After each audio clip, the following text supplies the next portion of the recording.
For today's episode, come with me as I have this 2-in-1 staycation vlog but with a twist. As the title says, titingnan natin at mag-stay tayo sa isa sa pinakamura at isa sa pinakamahal na hotels within Metro Manila. Another travel, another gala. I'm Mio Briones and welcome to Take Off Philippines.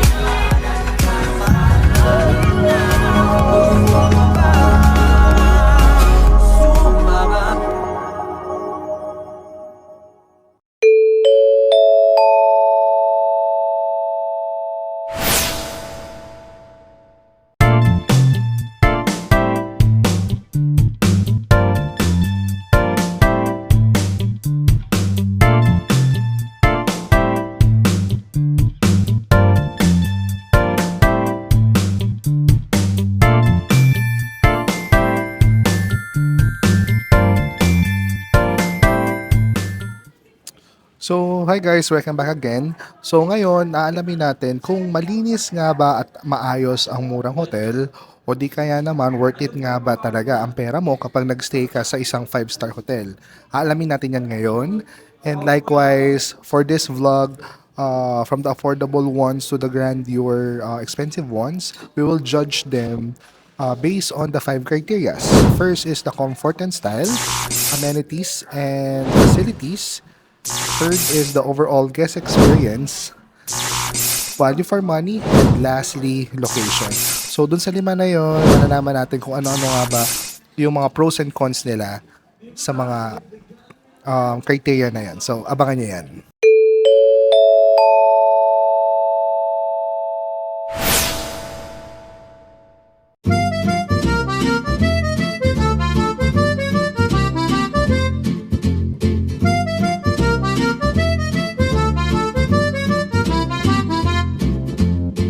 But before we check in, here's a quick trivia.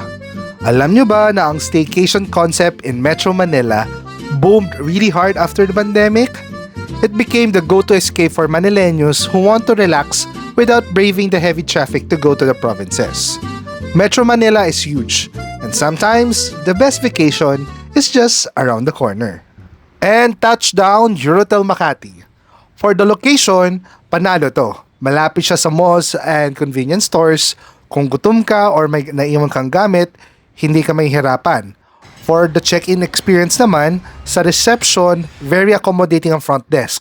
Mabilis ang transaction at nakapag-check-in agad kami ng maaga. Ang napansin ko lang guys sobrang daming OJT. Mukhang sinusulit nila yung mga students para makatipid sa manpower. Pero in fairness naman, masisipag talaga sila.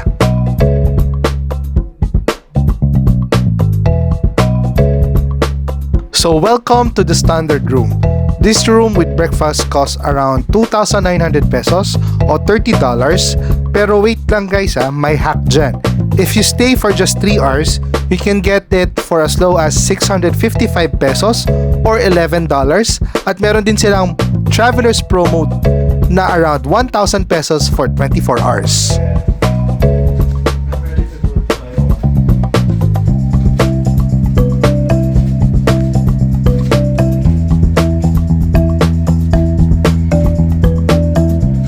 So hi guys, welcome back again to my channel. I am Mio and you are watching Take Off Philippines.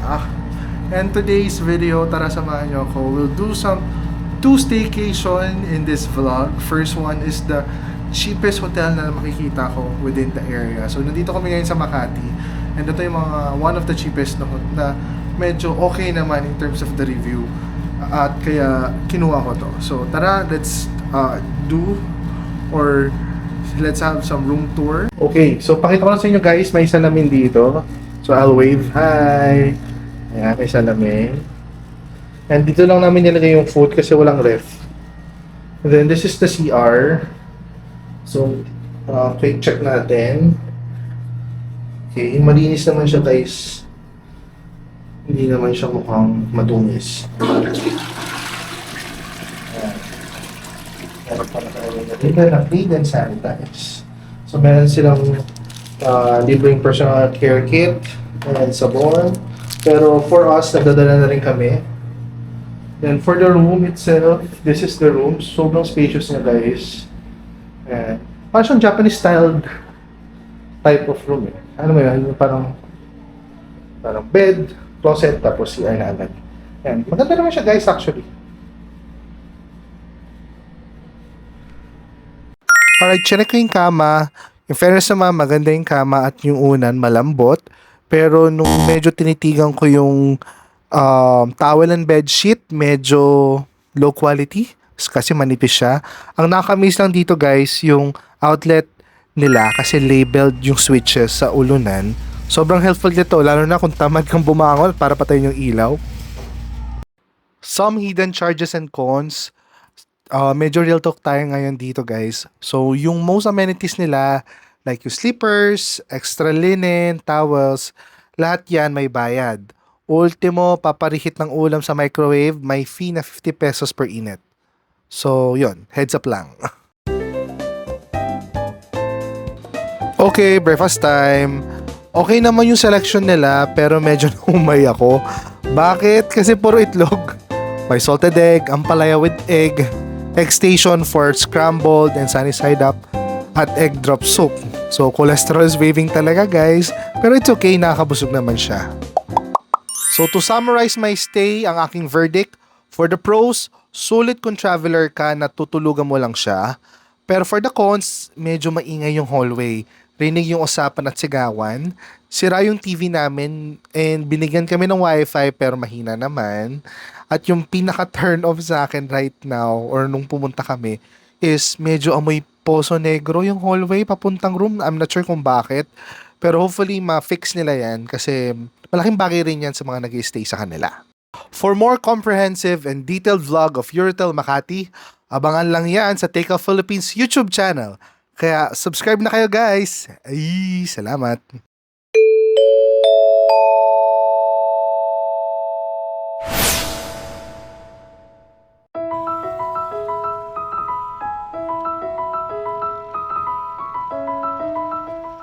From cheapest and affordable, let's move to grandeur and expensive.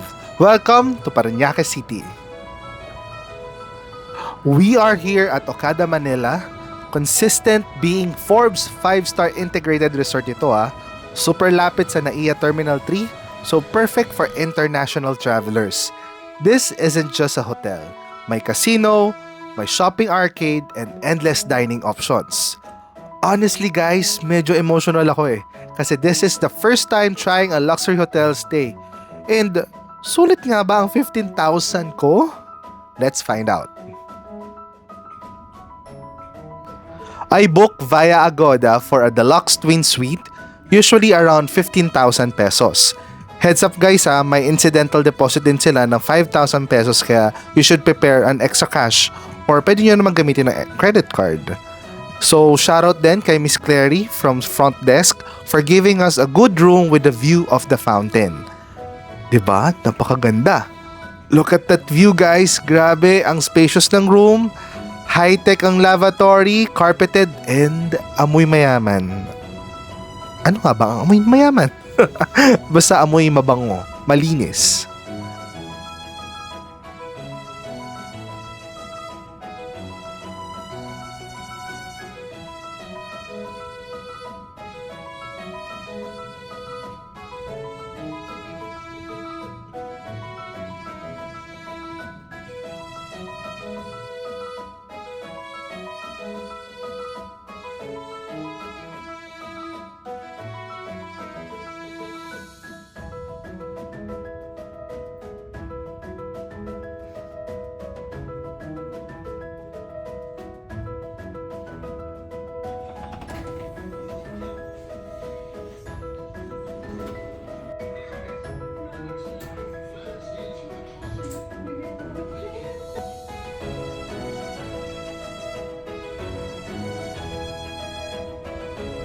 Kung hanap nyo naman ay relaxation, try the retreat spa. Usually, mahal talaga dito. But I found a hack. Lounge access is normally 999 pesos. But with their promo, I got it for 499 pesos. Included na dyan ang snacks, steam room, sauna, Dreamwave, and hot jet pools. Solo namin yung pool area, kaya ano mo yan, feeling doon ako for 499 pesos.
At mag-breakfast naman tayo sa Medley Buffet.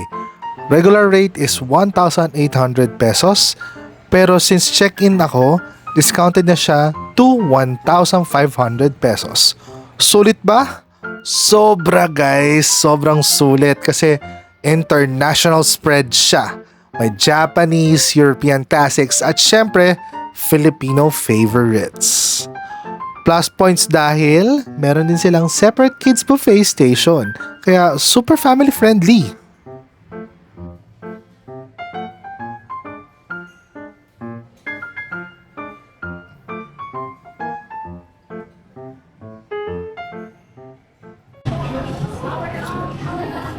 So, we're capping off our buffet with this miso soup. So, ito na yung last na meal ko na kakainin. Sobrang sarap guys, as in, yung international selection nila, sobrang dami. Ikaw na lang magsasawa kung ano yung pipiliin mo. Diba? Magsasawa ka na lang kung ano yung gusto mong piliin. Kasi sobrang dami eh. Baka nga yung iba doon, hindi mo na matikman sa sobrang dami. Pero sulit guys, sulit naman yung breakfast buffet nila dito.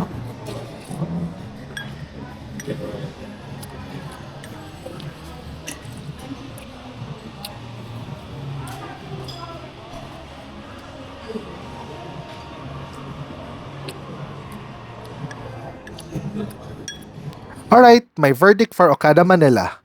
For pros, super relaxing and luxurious ang vibe. Sulit for travelers na gusto ng comfort, magandang amenities, masarap na food options, at magandang staycation experience with family or friends. Malaki ang rooms at okay ang service overall. Ang cons naman, may ilang parts na medyo outdated na ang interiors.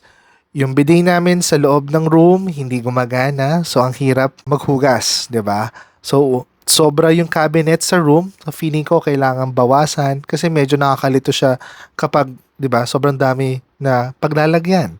At walang fridge kasi yung fridge lang doon is yung private bar na pag ginalaw mo yon, automatic matcha-charge ka sa mga kinuha mo. Medyo sayang din yung one day stay lang kasi hindi mo mamamaximize lahat ng offers ng Okada. Kaya I suggest, 'di ba, sulitin mo na. Check out my full detailed Okada experience soon on my YouTube channel.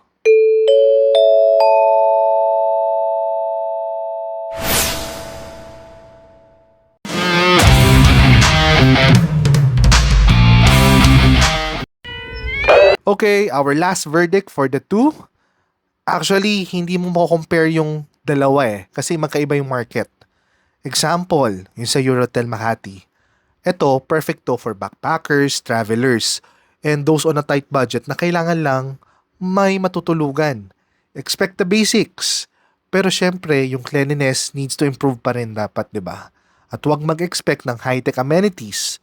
Pero sa presyo naman, pwede na pantawid. For the Okada Manila, iba naman yung setup. You pay for the experience. 5-star customer service, amenities, and comfort.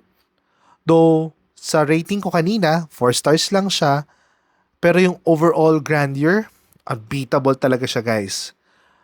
For a thrifter like me, masakit sa bulsa yung 15,000 na babayaran mo.